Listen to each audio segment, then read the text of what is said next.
Buenas tardes, saludos y bendiciones una vez más por acá. Este es su Instituto Socioteológico Integral Octaviano Torres, el mismo que les saluda. Vamos entonces a continuar con las clases correspondientes a esta materia de la adoración. Estamos viendo adoración. Hablaba ayer como con 15 músicos, cantantes y adoradores. Ninguno sabe, ninguno había oído la palabra proscuneo. ¿Y cómo tocan de bueno? ¿Cómo cantan de bueno esa gente? Bueno, así tenemos el montón por ahí. Pregunte usted a ver. Siga preguntando, haga usted su encuesta para que usted vea que el término proscuneo, que es adoración, son muy pocos los que lo han oído. Y algunos con todo y que no han oído la expresión, lo están haciendo, lo están ejerciendo. Y otros creen que son adoradores y no lo son. Lamentablemente por ellos. Tremendos artistas, tremendos aduladores, pero adoradores, no. Vamos a ver el sujeto de la adoración. Hablábamos que hay 4 puntos que teníamos que ver para conocer lo que es la adoración, que uno es el ente, el otro es el qué, refresquenme allá, el presente, el lugar. Vamos a ver el sujeto. En cuanto al sujeto, está determinado que quien no conozca, oiga, al sujeto de la adoración, no puede presentar una adoración. La fuerza de mi adoración está en proporción directa del conocimiento que obtengamos del Señor, que creemos, le añado yo, que estamos adorando. El tratar de adorar sin conocer a quien estoy adorando es, oiga, vaguedad, y se cuenta como el delinquir en lo que se hace, y tal acción no tiene ningún resultado. Esto es serio. Pregunto yo aquí a los adultos, ¿quiénes de ustedes se enamoraron alguna vez sin conocer a la chica? Eso no vinieron hoy. Posiblemente vengan a la otra clase. De las chicas, ¿quiénes de ustedes se enamoraron sin conocer al individuo? Al sujeto ese. De habernos enamorado solo, todito. Pero ya la conocíamos, ya la habíamos visto. Ajá. Pero de enamorarnos de quien no conocemos, no tiene capacidad. Entonces, ¿cómo es que yo voy a calificar como adorador sin conocer al Dios al cual supuestamente estoy adorando? Esto cuenta muy bien para los que van a esta altura de la clase, porque ya vieron cristología, ya conocen algo de cristología, ya vieron neumatología, ya conocen algo de neumatología. Entonces, a los que no estuvieron en esa clase, los invito que vayan a mi cuenta de YouTube, me consiguen como Octaviano Torres, y ahí está el material de cristología dado aquí y el de neumatología, para conocer a Cristo y para conocer al Espíritu Santo. Y de esa manera, pues, podemos saber quién es el sujeto al cual estamos adorando. En la actividad de ayer, en la de la mañana y en la de la tarde, creo que cantaron como 25 canciones. Una sola le cantaron al Espíritu Santo. Una sola. Yo no sé acá si usted ha hecho un análisis, de esos análisis críticos que uno hace, no para criticar, sino crítico, que la mayoría de nuestros supuestos adoradores, los que llamamos cantantes, cantan 3 canciones, pero de las 3, ni apenita por allá aparece el Espíritu Santo. En todo el culto cantan ¿cuántas canciones? Me imagino que las tienes enumeradas, ¿no? 6 canciones. ¿Cuántas le cantan al Espíritu Santo? Saca la cuenta. Si no lo habías hecho, saca la cuenta de ahora en adelante. Y de paso te digo algo. El Espíritu Santo nos va a inspirar a que adoremos al Padre. Nos va a inspirar a que adoremos al Hijo. Pero nunca nos va a inspirar a que lo adoremos a Él. Para adorarlo a Él, nos tenemos que inspirar nosotros mismos, de acuerdo a lo que lo conozcamos, de acuerdo a la intimidad y a la relación que estemos teniendo con Él. ¿Sí? Entonces, ¿qué me dice que se cantan 6 canciones en un culto y a veces, de vez en cuando, una sola al Espíritu Santo? Eso me dice que esa es la relación que se tiene con Él. ¿Están aquí? ¿Verdad, Angelito? Bueno, agarren pues. Este fue el fenómeno que se dio en la vida del profeta Elí y el joven Samuel, que aparentemente ministraban en el templo y no conocían a Jehová, porque la palabra de Jehová no les había sido revelada. En aquel tiempo, la palabra debía ser revelada. Sí, eso está en Primera de Samuel 3, 1 al 7. En aquel tiempo se necesitaba la palabra revelada. Muy poco había escrito. Por lo tanto, Dios tenía que estar en constante revelación. Pero ahorita nosotros, la iglesia, no necesitamos palabra revelada. Si usted lo invitan a un culto, que ahí sí va a haber la palabra revelada, bueno, o el que está promocionando el evento desconoce que todo el programa de Dios para la iglesia ya fue revelado, y tenemos una Biblia que tiene 66 libros, tenemos otra que tiene 7 adicionales para 73, pero los catires de allá de Etiopía tienen una que tiene 90 libros. Y todavía nos quejamos con la de 66 nosotros. Somos flojos para leerla. Entonces, ahí está toda la revelación. Ahí está todo el plan de Dios revelado. Pero con todo eso tenemos gente orando y ayunando para que Dios les revele. No, la iglesia no necesita revelación. Necesita caminar sobre lo que está revelado, estudiar, leer, pasar horas, días, horas, momentos, rato, leyendo, para que lo que está escrito entonces se nos ilumine. Amén. Pero no se me puede iluminar lo que ya está escrito si yo no paso sobre lo que está revelado. ¿Están aquí o se fueron? Amén. Qué silencio, ¿verdad? Dijeron un amigo mío, si yo fuera un predicador cieguito, aquí estoy solo, se fue todo el mundo. En cuanto al sujeto, el cual es Dios en el conjunto de la deidad, no se le olvide, debemos conocer su naturaleza, sus propiedades y virtudes, tales como la omnisciencia. No hay tal cosa como atributos. Dios no tiene atributos, señoras y señores. Atributos tenemos los que uno mayor que nosotros nos colocó, atributos. Pero pregunto, ¿qué es lo que Dios no conoce ni conocerá jamás? Un Dios similar o superior a Él. No lo conoce ni lo conocerá jamás. Por lo tanto, no hay nadie que pueda atribuirle a Él atributos, por lo tanto no tiene atributos. Mal se enseñan algunos institutos teológicos, vamos a hablar de los atributos de Dios. Y comienzan diciendo, hablemos de uno de ellos. ¿Cuál es el primero según ellos? Que es omnipresente, omnisciente, omnipotente, que es eterno. Dicen que esos son atributos.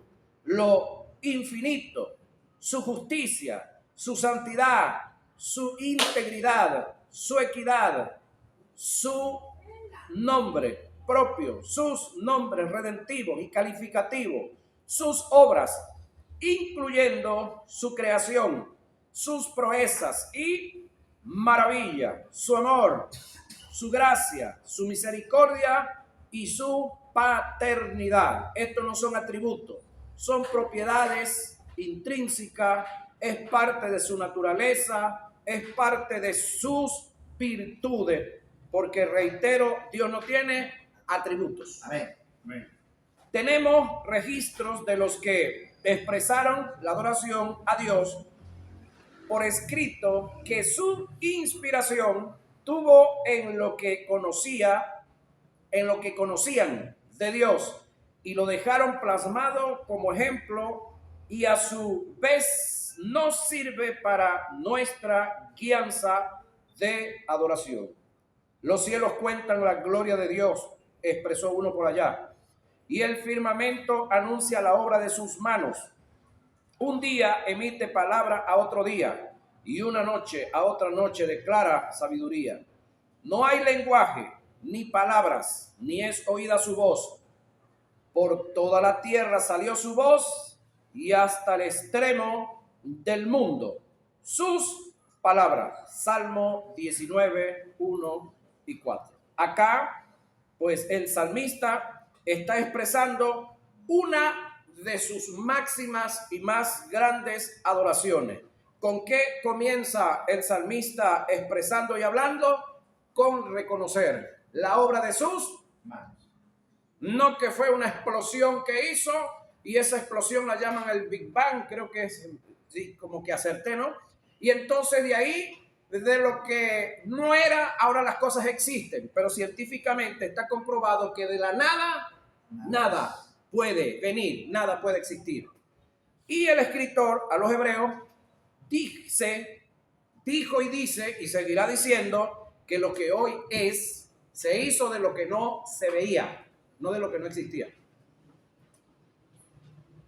Ya estaba, ya era, pero no se veía. Y el omnipotente, el todopoderoso, sencillamente lo trajo de donde no se veía a lo que ahora se ve, a lo que ahora se palpa, a lo que ahora se puede percibir. Y el salmista lo expresa acá en el Salmo 19, 1 al 4. También sigue diciendo el Salmo 151, alabad a Dios en su santuario, alabadle en la magnificencia de su firmamento, alabadle por sus proezas, alabadle conforme a las muchedumbres de sus grandezas. Salmo 151. Tu motivo puede ser correcto para adorar a Dios, pero si no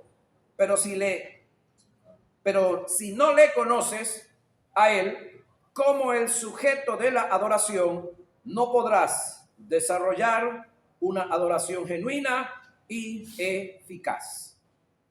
Es decir, si usted no sabe a qué altura usted está del partido, hablando de béisbol, usted no va a tener ningún tipo de emoción. Pero si usted sabe a qué altura usted está del partido y sabe quién es el que está bateando, y meten, hay gente envasada y meten un batazo de hit, usted se va a alegrar o se va a entristecer. Pero si usted no sabe a qué altura usted está del partido, hay gente en base, batearon y usted no sabe si aplaudir o llorar. ¿Sí? Aquí se conoce bastante de béisbol, ¿verdad? Entonces, así mismo sucede en el mundo espiritual. Si usted no sabe quién está ahorita al bate, si usted no sabe a qué altura vamos del partido, ¿sí? Si usted no sabe qué juega usted dentro del partido, porque usted no está aquí solamente en la banca para mirar, ¿sí? Usted está en la banca, pero para hacer algunas cositas.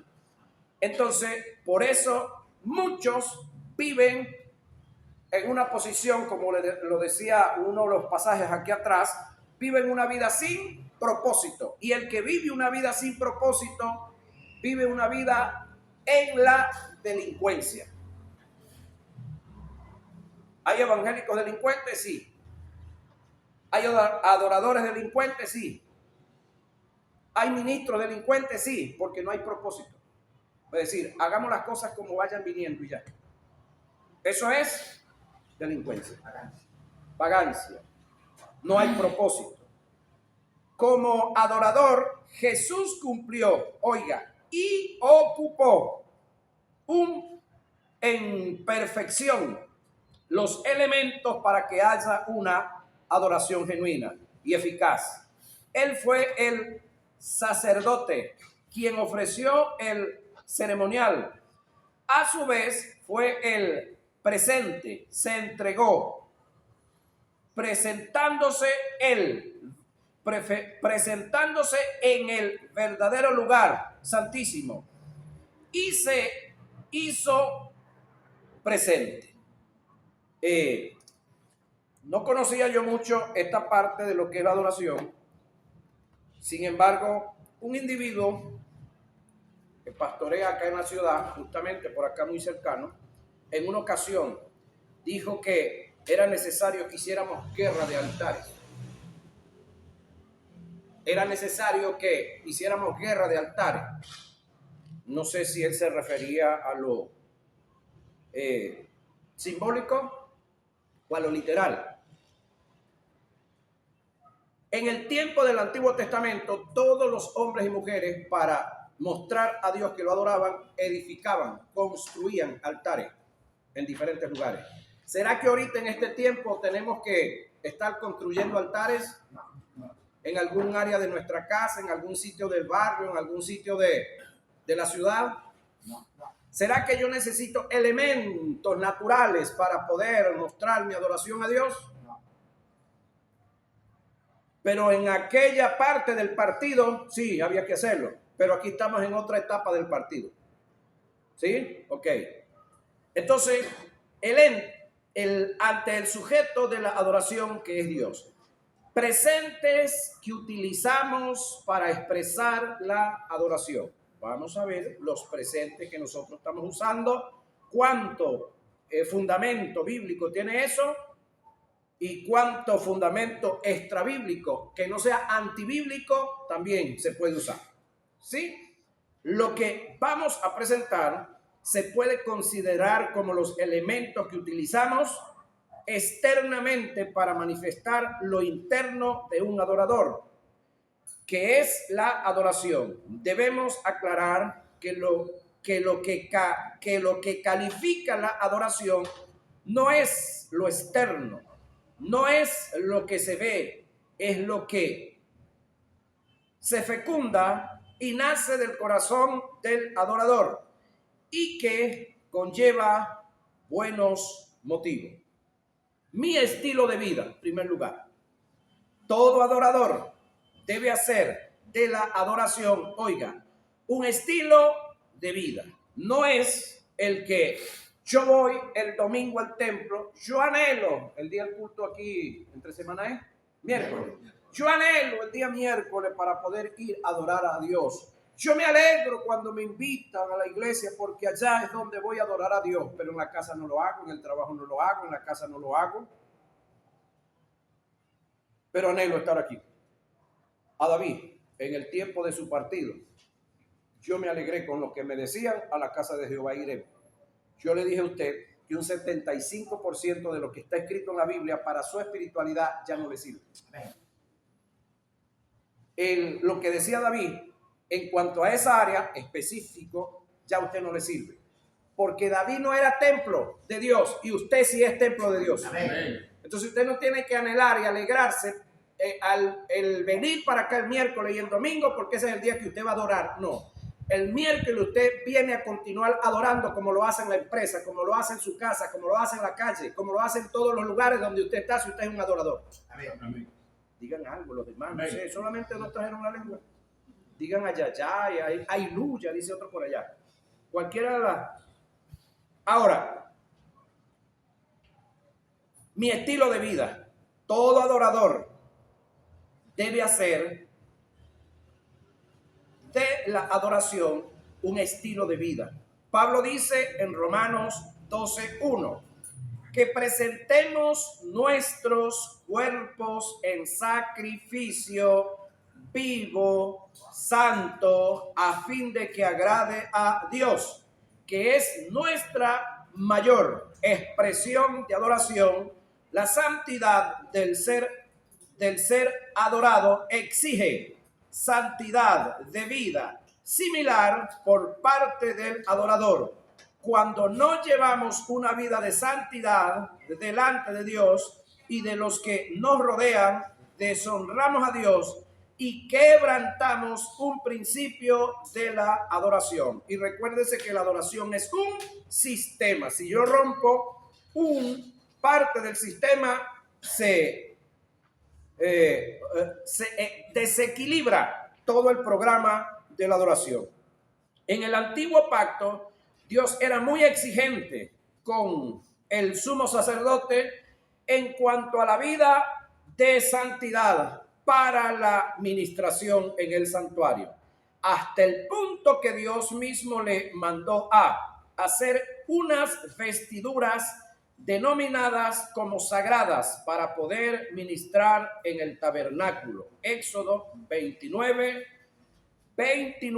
al 30. Eso fue allá en aquella etapa del partido. Estas vestiduras tenían unos componentes específicos y cada uno de ellos tenían un significado y eran de mucho valor para Dios. Por tanto, no debían faltar en el momento de la expiación. Estos componentes son el pectoral del juicio, el efod, el manto, la túnica, la mitra, el cinturón y el calzoncillo. Además de las vestiduras se agregaron unos accesorios, tales como anillos, hombreras, piedras preciosas, cordones de oro, el tumín y el urín, campanillas de oro y sobre todo una lámina de oro como especie de esclava que se colocaba sobre la frente y llevaba grabado un letrero que decía: Santidad a Jehová. Éxodo 28, 1 y 43. El dejar de usar, oiga esto que viene, estas vestiduras y sus accesorios lo hacía reo de muerte. No era cualquier cosa, ¿vio? Sobre todo esto, el sacerdote no debía tener defectos físicos ni haber sido contaminado con una enfermedad inmunda. Todo esto nos muestra lo exigente y lo serio que era Dios con la vida de santidad para poder ministrar en el tabernáculo. En la dispensación de la gracia, todos estos componentes con sus utensilios han sido quitados, pero las demandas relativas a la santidad siguen vigentes. Dios sigue siendo santo. ¿Alguien puede decir algo? Amén. Él exige santidad similar del adorador. Hay un texto que nos dice: sé santo porque yo soy santo. Dios nunca te va a pedir algo que Él no hace sobradamente. Dios no es el tipo inmoral que te va a decir que hagas y Él no hace. No. El problema del caso es que para muchos en el nuevo pacto, que es gracia, y gracia es libertinaje, no es así. Lo que no han entendido es que la gracia es más exigente que la ley, señoras y señores. En la ley, para declararte adúltero, tenían que conseguirte en el hecho, sí. En la gracia, tú miras a una mujer y la codicias y eres adúltero. Y esto es viceversa, ¿yo? Me pasa que escribieron hombre, pero hombre y mujer es igualito. Igualito yo. Por si acaso, no. Yo con los hombres, ¿no? En la ley, para declararte, ok, ya pasamos aquí. En la ley, para declararte homicida, tenían que conseguirte en el acto del crimen. En la gracia, óigame, tú odias a tu hermano y ya eres homicida. ¿Están aquí? Amén. Lo odio. Ese sin gracia y cuántas cosas más decimos. Entonces, ¿qué hacemos? Dijo el mexicano. Homicida. Entonces, acá las demandas son más serias. En la ley se daba la ley del talión, ojo por ojo y diente por diente. En la gracia, si esto se aplicara, a buen poco ni tuerto, puros ciegos y edentados y dedos mochos y cuantos demás. Debes amar a tu enemigo, bendecir a quien te maldice. Tomando en cuenta estas verdades, podemos notar que la gracia es más exigente que la ley. Ahora mi pregunta es, Jesús dice por allá en una de sus expresiones: un nuevo mandamiento os traigo.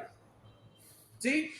¿Cómo es que es nuevo Jesús? El nuevo, pues el nuevo de paquete. Eso no estaba. Que os haga pan los unos a los otros. ¿Que se den pan los unos a los otros? No.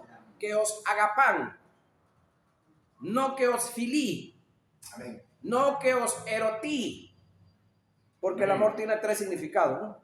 En el Antiguo Testamento se practicaba ero y filí, del cual David dijo de su amigo Jonatán que su filí era mejor que el ero que tenía con las mujeres. Entonces por ahí se están agarrando algunos a decir que los dos eran gay, que David era gay. Entonces, el detalle es que al que tiene el desconocimiento de los tres significados del amor, pues lo bailan fácil. Pero cuando tú sabes que David dijo que el filí de él y de Salomón, para él era mejor que el de las mujeres. No existía el ágape. Cuando Jesús viene, trae el ágape. Y cuando él dice, un nuevo mandamiento os traigo. Es decir, hay todos los que ya están establecidos, ¿sí? Pero hay un nuevo que yo traigo. Leemos el capítulo 6 de Mateo. Él dice por allá, creo que en 5 o 6 veces, oíste que fue dicho a los antiguos, mas yo digo ahora. ¿Cómo así? Reforma. Oíste que fue dicho a los antiguos, mas yo digo ahora. Alguien que se levantara y dijera, ya va. Entonces tú eres superior a los antiguos. ¿Qué dijeron? Claro que sí.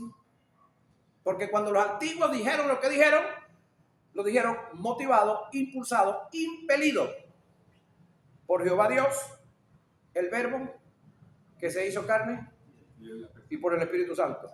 Y quien está hablando ahora es quien fue verbo, pero está hablando dirigido por el Espíritu Santo, que muchos no lo saben. Ese es otro libro. Él no está yendo en contra de lo que estaba escrito, estaba reformando y estaba manifestando lo que ya estaba escrito. Y si no sabemos eso, ¿cómo calificamos como adoradores? Que dura me la pusiste, Octaviano. Estudiemos y leamos, analicemos. De ahí la necesidad de haber conocido cristología. Necesario. Conocer al sujeto para poder calificar como adoradores. Ok, tomando en cuenta todas estas verdades, podemos notar que la gracia es más exigente que la ley. ¿Qué me hace pensar que Dios va a pasar por alto las premeditaciones, el libertinaje y el desenfreno que llevas en la vida de pecado? Dios no puede ser burlado. Lo que el hombre siembra, eso va a cosechar. Gálatas 6:7. Y hablando del tiempo de la gracia, pues nosotros fuimos dotados de amor, ágape, poder y dominio propio.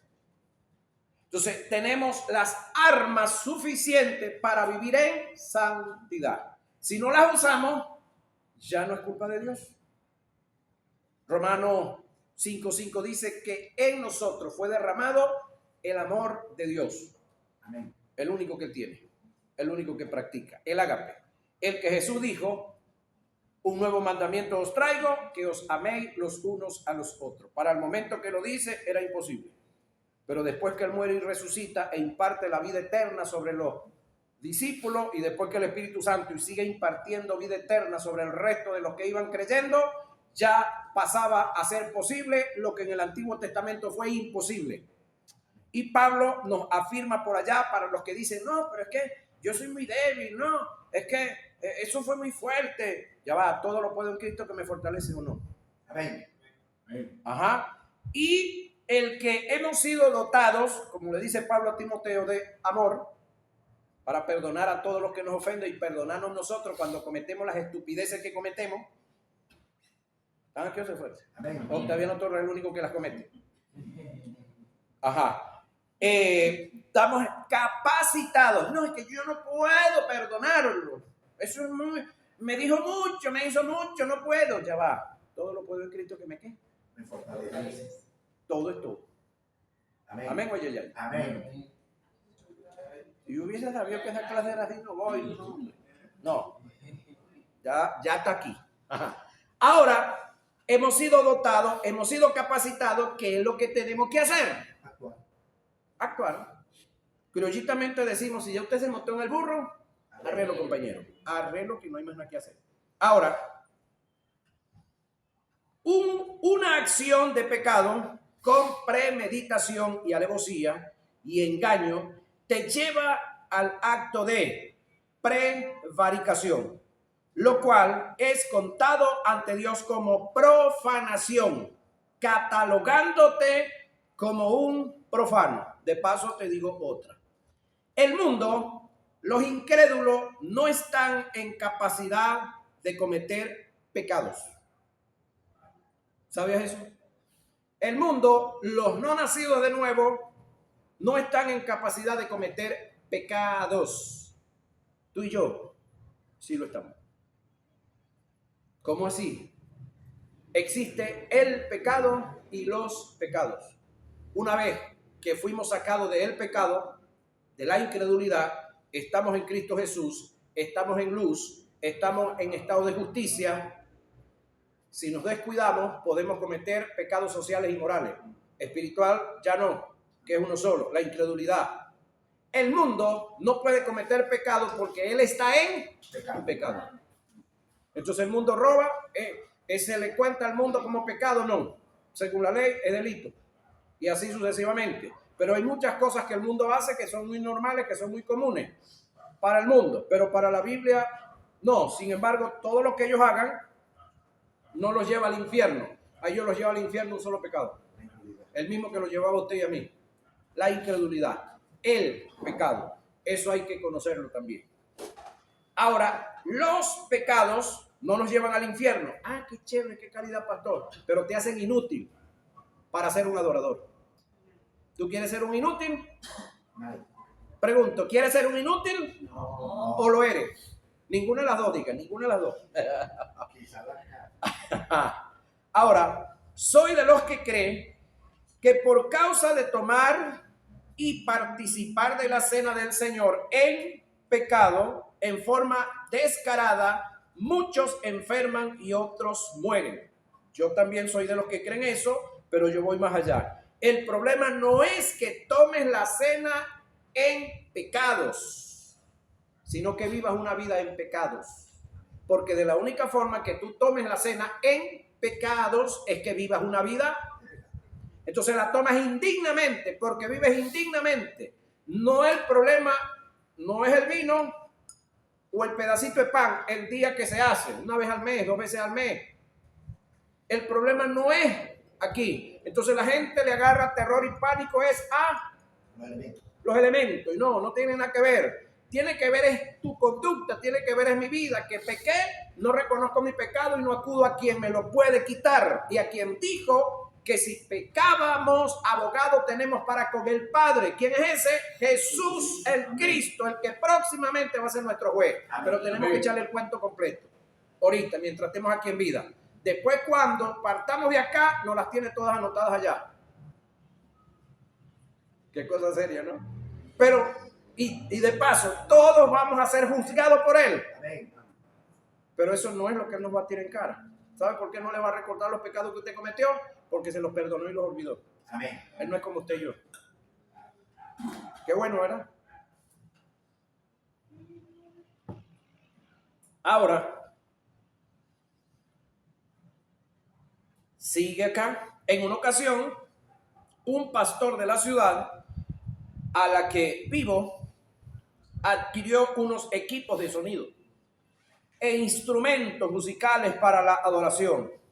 El pastor anunció un servicio especial para consagrar a Dios los instrumentos.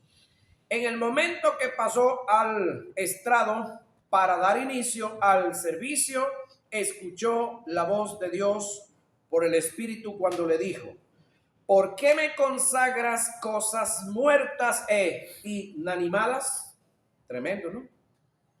En su asombro, el pastor dijo a Dios: ¿qué me quieres decir, Señor?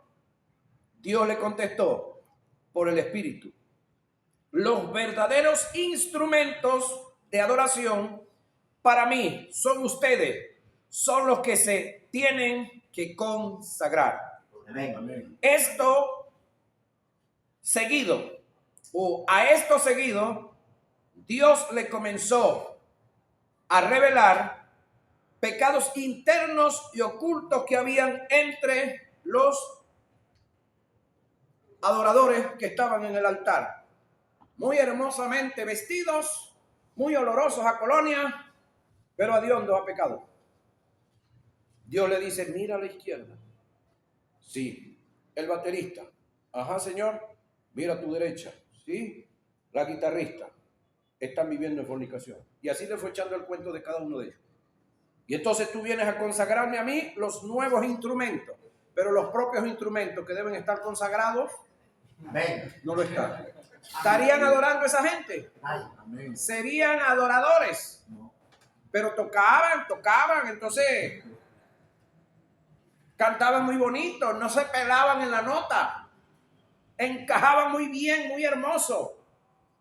Pero si usted va a mi casa y yo le sirvo en un vaso así bien bonito, un vaso de leche para los que les gusta la leche, y los que no les gusta la leche, pues un vaso de jugo ¿de qué? De durazno.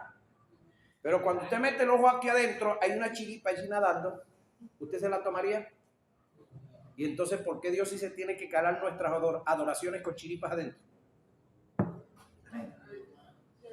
Pudiendo, teniendo, donde luego de enchiriparnos o de encucaracharnos, teniendo dónde ir y pedir perdón y ser limpio. Amén. Si no tuviéramos, es otra cosa. Pero si alguno ha pecado, abogado tenemos para con él, a Jesucristo. Y si el pecado se enteró todo el mundo, a sentarse en la banca negra para que lo señale. Pero si tienen un ministro de gracia y nadie se había enterado y usted le dijo a él nada más, o no fue necesario que usted le dijera a él de su pecado y él lo restauró, bendito usted que tiene un pastor de gracia y no un desgraciado como pastor. Amén. ¿Están aquí o se fueron? Amén. Amén. Porque tenemos ese problema, que hay gente que comete pecado y no consigue quien lo ayude, porque sabe que los que tiene como líderes les gusta vender. No venden la suegra porque se le va la esposa. Es decir, cuando digo vender es soltar la lengua. Lapidar verbalmente. Tú sabes quién llegó y me dijo, te voy a decir esto, Jesús, pero para que ores, oíste. Tú sabes quién me dijo que no se aguantó, que le salió una muchacha por allá por el centro y se fue a pasar, salió del taller y se fue por allá. Uno que llaman Karim, pero te estoy diciendo para que ores, oíste. Tremendo pastor, ¿verdad? Se entera Karim de eso. ¿Usted cree que tiene ganas de decirme alguna vez barranca por allá y se le parte una pierna y usted cree que va a venir a mí para que lo vuelva a vender? Me porto yo como un desgraciado como ministro. Ese no es el trabajo de nosotros. Ahora pregunto yo, si Karim fuera hijo mío y de mi esposa, ¿usted cree que yo lo voy a vender? ¿Y por qué vendemos a los demás que son hijos de Dios también? No estamos practicando el ágape. Ajá. Ahora, y eso nos descalifica como adoradores. Ok. Un gran porcentaje de nuestros púlpitos están contaminados y profanados por hombres profanos que no tienen temor a Dios. Un hombre de Dios, conocedor de la situación de pecado en la que viven los que ministran en el altar, le preguntó a Dios, Señor, ¿por qué los tiempos de Ananías y Zafira no vuelven a la iglesia? A lo que Dios le contestó, si volvieran esos días, pocos me quedarían en los altares, el cual Dios le señaló y le dijo, pero voy a marcar un precedente en los tiempos finales, como lo hice en una iglesia naciente, conforme comencé la obra con celo y rectitud, lo voy a hacer en los días finales también. Amén. Bendito el Señor Jesús.